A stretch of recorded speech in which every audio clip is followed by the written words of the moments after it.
Hidup damai dalam keragaman yang penuh toleransi telah menjadi warisan kebijaksanaan terpenting yang selalu dijunjung tinggi bangsa Indonesia. Dalam sejarah Indonesia, budaya toleransi ini memiliki jejak panjang di banyak komunitas. Salah satunya di Lasem, kota kecil di Kabupaten Rembang, Jawa Tengah yang kerap dijuluki sebagai Tiongkok Kecil. Di kota yang merupakan lokasi pertama kedatangan etnis Tionghoa di Nusantara ini, masyarakat yang berasal dari berbagai latar belakang etnis seperti Tionghoa, Jawa, dan Arab hidup rukun dan membaur selama berabad-abad.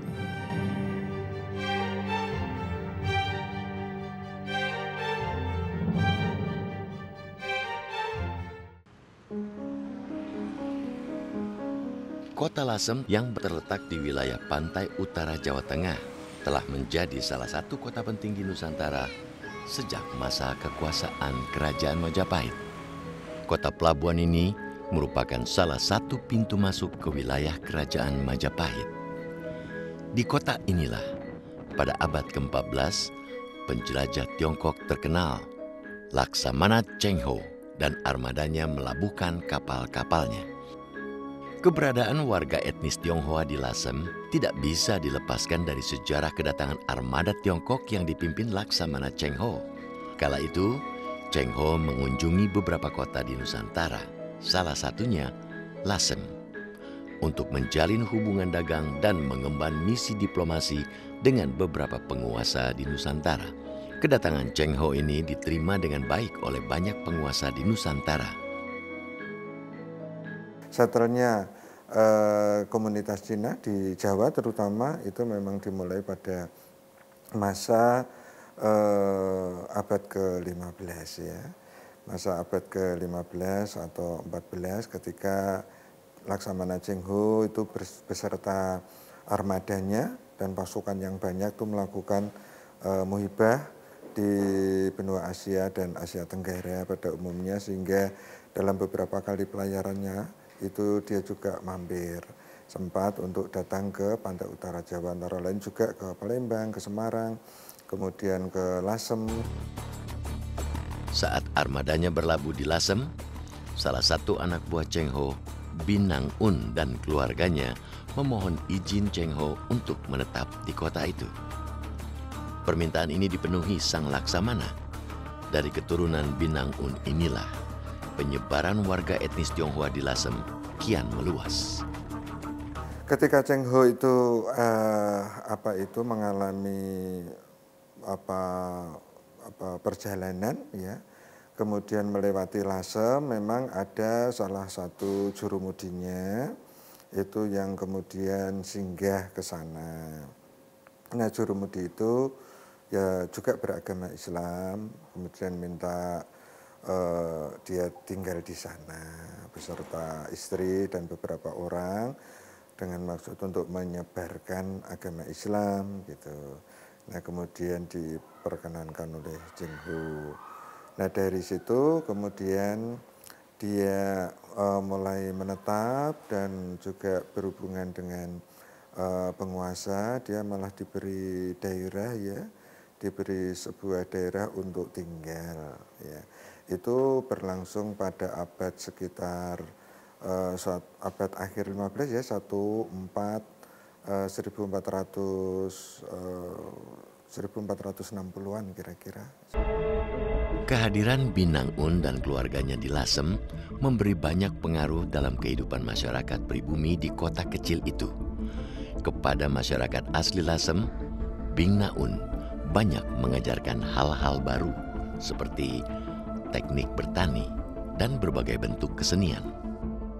Binang Un bersama dengan istrinya yang bernama Putri Nalini dan putranya bernama Binang Na dan Binang Ti, ini bersama keluarga besarnya dari Campa bermukim di Lasem, dan mereka ini memberikan teknologi baru dari Campa, yaitu berupa pertanian, misalnya pertanian tebu untuk membuat gula, juga kesenian, karawitan, seni tari, sehingga muncul pada saat itu Sampak Lasem, kemudian gending-gending Laseman, itu diciptakan oleh para pendatang sebagai akulturasi dari budaya Majapahit dengan budaya Campa saat itu.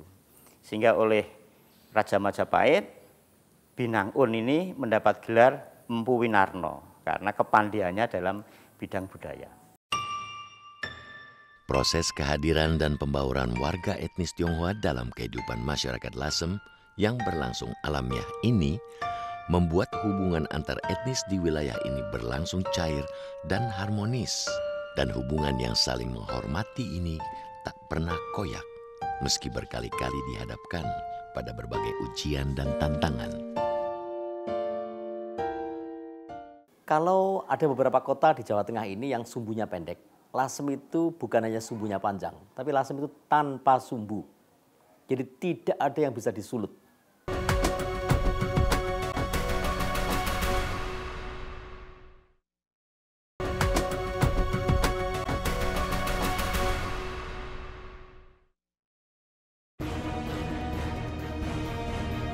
Salah satu ujian terhadap kehidupan penuh harmoni di Lasem terjadi pada tahun 1740. Saat itu, di kota Batavia terjadi insiden kekerasan dan pembantaian warga etnis Tionghoa yang dilakukan VOC Belanda. Menyusul peristiwa berdarah yang kerap dikenang sebagai geger pecinan ini, banyak warga Tionghoa yang lari mengungsi dari Batavia menuju kota-kota di pantai utara Jawa, di antaranya Semarang dan Lasem. Kedatangan warga etnis Tionghoa di Lasem diterima dengan baik oleh Adipati Lasem pada masa itu, Tumenggung Widyaningrat, yang juga keturunan Tionghoa dan memiliki nama asli Ui Ing Kiat. Nah, ketika mereka itu lari menyelamatkan diri ke Lasem, penguasanya Lasem itu Widyaningrat itu masih keturunan Tionghoa. Kemudian diterima dengan baik mereka, kemudian dikasih tempat, kemudian semakin bertambah orang-orang Cina yang ada di Lasem. Meskipun mereka pengungsian, mereka bekas-bekas para pengusaha yang kaya, tetapi mereka tidak sombong, ya. Orang-orang Cina ini tetap bisa berbaur dengan masyarakat setempat, dan masyarakat lokal itu juga bisa menerima mereka. Peristiwa geger pecinan di Batavia menyulut perlawanan terhadap VOC di sejumlah wilayah di Jawa. Salah satunya di wilayah Lasem.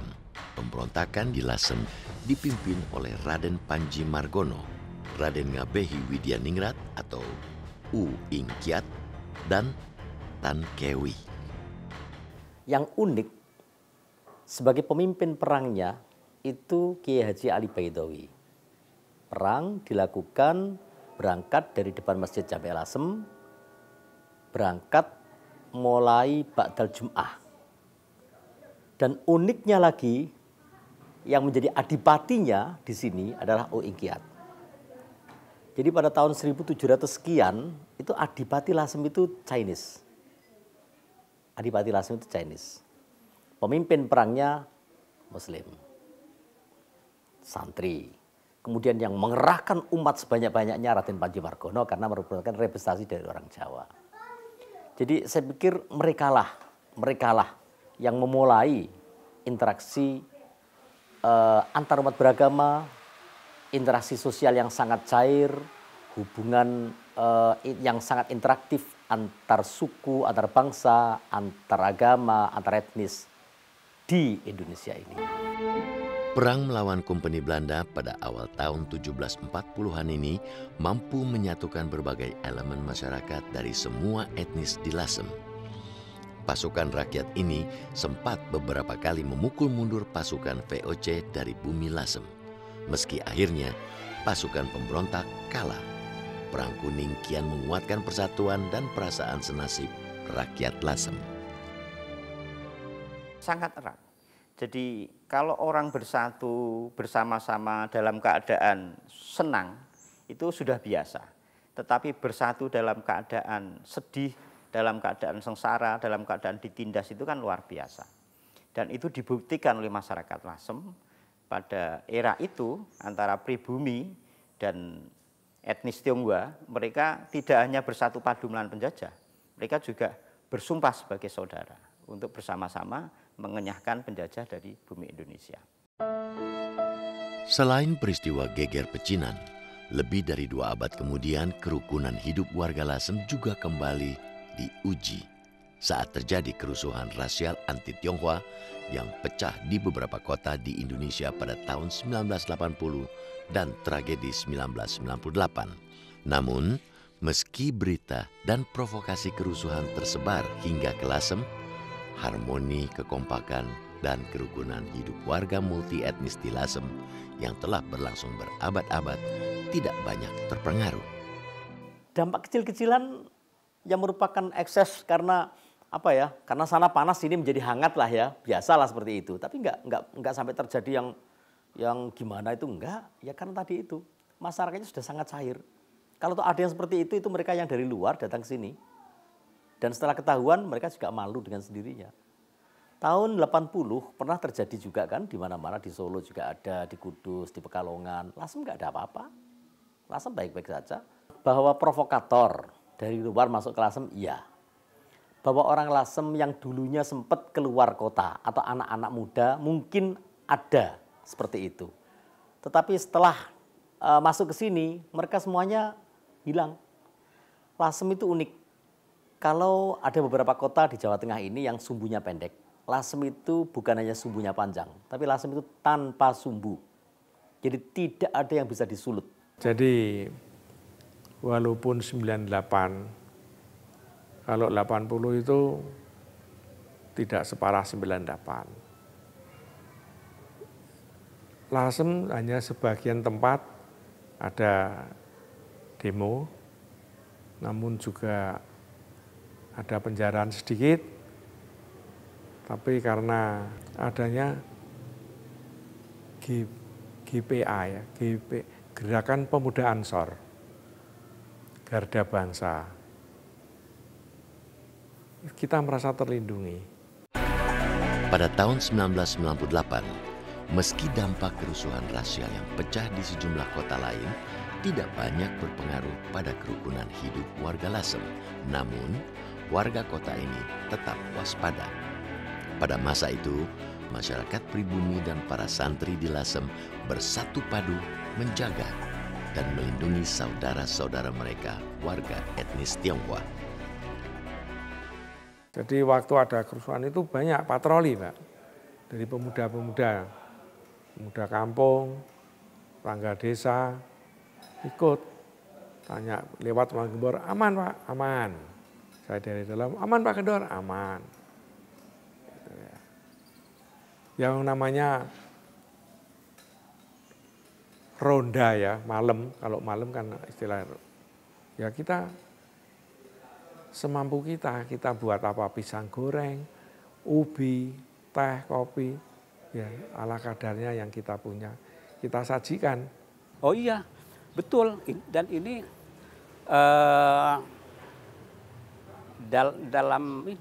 dalam berita resmi kan memang nggak ada sama sekali kerusuhan di Lasem. Padahal di daerah-daerah sekitarnya sempat terjadi letusan-letusan. Dan memang kenapa itu kan tidak berjalan tiba-tiba tuh ya kan, tidak muncul begitu saja. Tentu saja ada pemihakan untuk damai dari tokoh-tokoh elit Lasem terutama gitu yang melindungi gitu. Dan ini terbukti. Saya kira bukan perdamaian itu tidak muncul begitu saja, enggak. Dan itu tentu saja tokoh-tokoh elit bermain, elit Islam yang kebetulan alhamdulillah dari semua kalangan itu melindungi, bahkan sampai membuat ini ada kesepakatan terjadi antara kalangan Cina, kalangan Muslim itu pada tahun itu membuat kesepakatan fakta damai untuk Lasem. Perjanjian damai yang terikrar antar warga multi etnis di wilayah ini membuat Lasem tetap aman dari dampak kerusuhan rasial anti-Tionghoa dan jauh dari gejolak pertikaian. Jika di kota-kota lain terjadi banyak pengerusakan, di Lasem bangunan-bangunan atau rumah-rumah warga berarsitektur khas Tionghoa masih berdiri kokoh. Sekokoh hubungan multi etnis yang terjalin sangat erat di wilayah ini.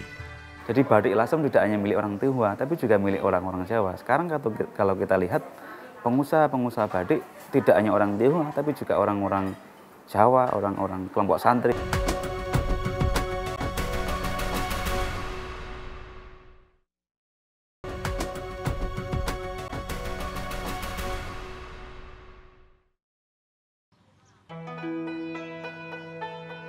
Kehidupan yang rukun dan penuh toleransi di Lasem yang telah berlangsung berabad-abad hingga kini masih terjaga dengan baik. Berbagai kerusuhan rasial yang pecah di daerah lain bahkan tak mampu menyulut konflik di wilayah ini. Untuk menjaga agar hubungan antar etnis tetap harmonis, sejumlah upaya terus dilakukan banyak warga Lasem. Di antaranya, dengan menceritakan kisah-kisah perjuangan dan kebersamaan semua etnis yang ada di Lasem dalam melawan penjajahan pada generasi yang lebih muda. Masih asik diceritakan oleh ibu-ibu kita, nenek-nenek kita. Dari China juga begitu, dia tuh cerita kepada anak-anak sama cucunya bahwa dulu itu kita di sini diikat oleh satu kesatuan yang sudah tidak, saya yakin tidak bisa dibedakan, karena nama dari ikrar mereka itu namanya Perang Sabil. Perang Sabil itu perang tidak akan kembali kalau tidak menang. Semuanya pemimpin-pemimpin laskarnya gugur. Ya, di Lasem itu ada istilahnya pewarisan ingatan. Mewariskan ingatan bahwa pada waktu yang lalu, pada abad ke-18, kakek-kakeknya Syekh Baidowi, Tangkewi, Raden Panji Margono, Enggiat, mereka bersatu bersama. Ini cerita sukses, cerita perjuangan yang diinisiasi lintas kelompok. Jadi mereka, warga-warga Lasem, itu merasa bahwa lintas kelompok itu saudara dan diwariskan pada tiap haul. Tiap tahun cerita itu diulang-ulang, diceritakan ke lintas generasi, anak-anak muda dari kelompok-kelompok komunitas, SMA, SMP, SD, bahkan, dan mereka mengingat itu terus. Tiap tahun. Selain lewat pewarisan ingatan dan pengetahuan akan sejarah kota mereka, upaya untuk merawat kerukunan dan toleransi juga dilakukan banyak pihak di Lasem dengan menjaga berbagai warisan budaya di kota itu. Di antaranya dengan melestarikan produk-produk hasil akulturasi budaya dari berbagai etnis yang ada di Lasem. Salah satunya produksi batik Lasem yang kental dengan percampuran pengaruh budaya Tionghoa dan Jawa. Batik di Lasem serta-merta jelas sekali itu menandakan identitas. Jadi kalau dirunut dari sejarahnya, batik Lasem itu berasal dari Binang Un, salah satu anggota dari ekspedisi Chinghu. Jadi jelas kemudian berlangsung terus-menerus dalam beberapa waktu dan ini menjadi milik semua. Jadi batik Lasem tidak hanya milik orang Tionghoa, tapi juga milik orang-orang Jawa. Sekarang kalau kita lihat pengusaha-pengusaha batik tidak hanya orang Tionghoa, tapi juga orang-orang Jawa, orang-orang kelompok santri yang itu memang merasakan bahwa batik itu milik mereka, milik bersama, tidak hanya milik satu kelompok etnis. Nah, secara corak batik di Lasem juga mengekspresikan lintas kelompok. Misalkan dia terkait dengan ekspresi kebudayaan, ekspresi sejarah, ada motif latoan, dan sebagainya. Ini menandakan betapa batik Lasem bisa menjadi jembatan kebudayaan, bisa menjadi perekat. Warna batik khas pesisiran dengan warna yang berani merupakan salah satu ciri khas batik Lasem ini. Salah satu pengusaha batik di Lasem, Sigit Wicaksono, hingga kini masih terus mempertahankan nilai-nilai silang budaya di dalam kain-kain batik buatannya. Karena saya harus mencampurkan adat kebiasaan Tionghoa di atas budaya Jawa, tapi saya juga harus ingat tidak namanya akulturasi lain dengan asimilasi. Akulturasi itu tidak boleh meninggalkan salah satu budaya, ya kan Bu ya. Jadi saya juga misalnya budaya Jawanya itu saya gambar di atas batik yang namanya sekar jagat, atau latoan, atau batu pecah dan sebagainya dengan kata-kata mutiara Tionghoa tadi. Jadi saya tidak meninggalkan sama sekali. Selain terlihat dari batik, akulturasi budaya di Lasem juga dapat dilihat dalam kehidupan sosial. Di kota ini banyak terjadi pernikahan lintas etnis. Pernikahan antar etnis ini sudah terjadi sejak awal kedatangan warga etnis Tionghoa di Lasem pada awal abad ke-15. Perkawinan campur antara Tionghoa dan etnis pribumi itu sudah terjadi sejak lama. Karena di Lasem ini, etnis Tionghoa yang datang pertama kali itu dalam beberapa cerita para sesepuh itu terdiri dari 7 orang laki-laki. Mereka akhirnya kawin-mawin dengan penduduk pribumi yang akhirnya turun-temurun melahirkan Chinese yang sekarang ini. Salah satu pasangan lintas etnis Jawa Tionghoa di Lasem adalah pasangan Fadoli dan Suwiwati. Pasangan yang menikah pada tahun 1979 ini hingga kini hidup rukun meski pernikahan mereka awalnya sempat ditentang keluarga. Ya, ada yang jelas ada sedikit pertentangan dari keluarga saya karena ya perbedaan status sosial dan etnis itu tadi. Cuman kami dapat melaluinya karena cinta kami. Kalau sekarang kelihatannya kan sudah memasyarakat ya Mbak, jadi ya mungkin lebih mudah. Kalau kami dulu kan masih jarang. Seperti Suwiwati dan Fadoli, bagi banyak warga Lasem, hidup rukun dan penuh toleransi bukan hanya sebuah jargon, namun adalah sebuah keniscayaan dalam kehidupan. Karena sejarah dan jejak panjang kerukunan dan toleransi di kota mereka, Kota Lasem telah membuktikan hal itu. Kota Lasem adalah sebuah contoh bagi kita agar lebih membuka mata, hati, dan cakrawala kita untuk lebih menghargai perbedaan dan menghormati sesama saudara setanah air kita, karena kita adalah satu Indonesia.